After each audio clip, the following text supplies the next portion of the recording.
ఓం నారాయణ ఆది నారాయణ. ఓం శ్రీ భగవాన్ వెంకయ్య స్వామి.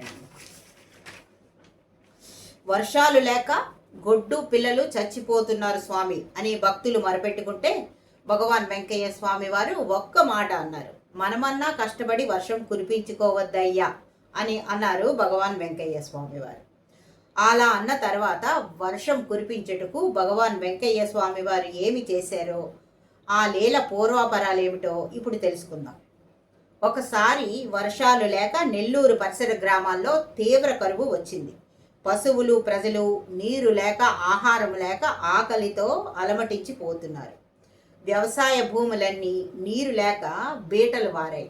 అలాంటి పరిస్థితుల్లో కొందరు భక్తులు భగవాన్ వెంకయ్య స్వామి వారి వద్దకు వచ్చి, స్వామి, వర్షాలు లేక పశువులు పిల్లలు చచ్చిపోతున్నారు అని మొరపెట్టుకున్నారు.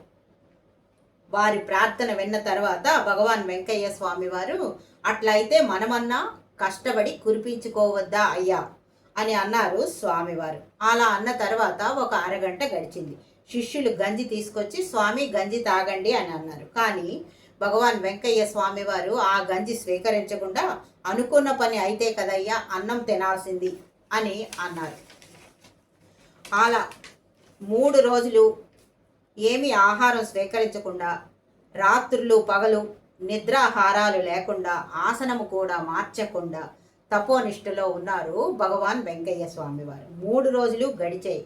భగవాన్ వెంకయ్య స్వామి వారి కార్యదీక్షతో భక్తులు అందరికీ ఆశ్చర్యం కలిగేటట్లు ఆకాశం ఒక్కసారిగా మేఘావృతమైంది. భారీ వర్షం కురిసింది. చెరువులు వాగులు జలకళతో మెరిశాయి. నీరు లేక అలమటిస్తున్న మూగ జీవులకు స్వాంతన చేకూరింది. ఓం నారాయణ ఆది నారాయణ.